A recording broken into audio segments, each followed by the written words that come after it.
until this year, the beginning of next year? And secondly, can you tell us a bit of your personal life afterwards?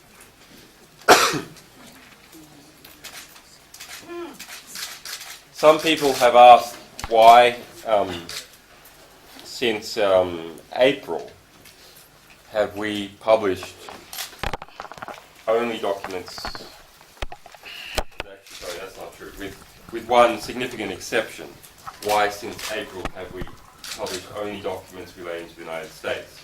We have a 4-year publishing history. We have published documents, significant documents from over 100 countries. The reason is that we publish in order of significance.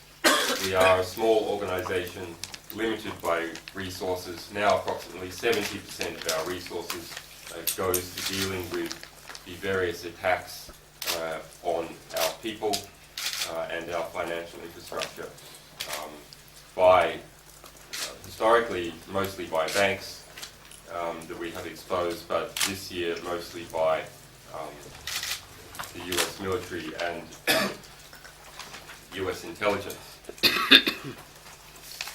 So we are continuing to publish as fast as we can. We have published over almost 500,000 classified documents since April relating to the United States. Those documents are, of course, of extraordinary historical importance, of more historical importance than any other material that we have published. So they are being prioritized. But we will continue to publish throughout the rest of the year many thousands of documents related to various countries, including the United States. I think about Lebanon, the SPL, Special Tribunal for Lebanon, is there any document? The document about the funding for the Special Tribunal for Lebanon we published about a year ago. Hi, my name is Alexandra Frohn. I'm a journalist for a local radio, Radio Cité Genève. My question is this one. The document that has been publishing on the website happened in 2007, so which means that it's the responsibility of another government, which was the Bush government. But today, for the population, for everyone, is the Obama's government that is estimated by the WikiLeaks. So my question is, who is supposed to take the responsibilities today? The documents that we have published in the last 3 months relating to Iraq and Afghanistan cover the periods of from January the 1st, 2004 to December 31, 2009. That includes 1 year of the Obama administration. In 2009, various forms of handover of control of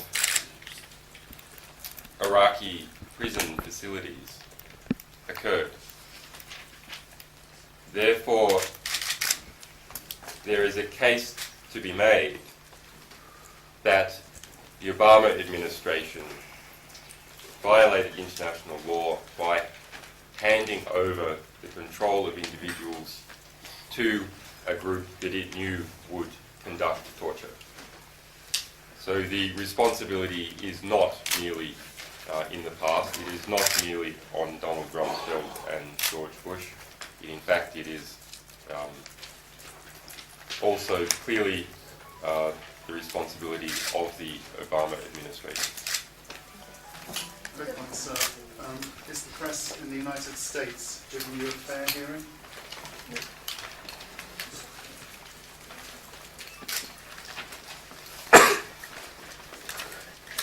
Well, the answer to that is absolutely not. In fact, it's through this process, we have worked with mainstream media since the very beginning.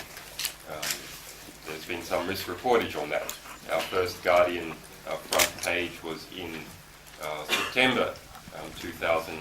2007 when we exposed $3 billion worth of looting of state finances by the immediately former president of Kenya, Daniel Arap Moi, and his cronies, who most of whom were then still in Parliament or members of Parliament. But this process of cooperating with, in the first instance, The Guardian, Der Spiegel, and the New York Times has revealed weaknesses in the US media landscape in an extremely clear manner. Why these weaknesses have always been alleged. Here was an example where precisely the same information was available to The Guardian, Der Spiegel, and the New York Times. The publication date for all three organizations was precisely the same date. So we can therefore look to see what the output is in these three cases. And by comparing the different results, we can see what the inclinations and biases are of these organizations who have similar resources, similar levels of prestige in their own country, and started at precisely the same position.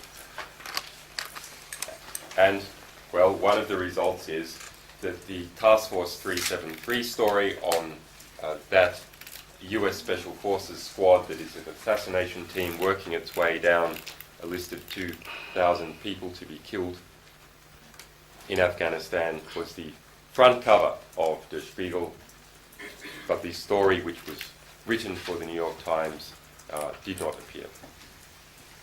Hello, I'm a journalist from Lebanon, and I'm going to continue what my colleague was saying.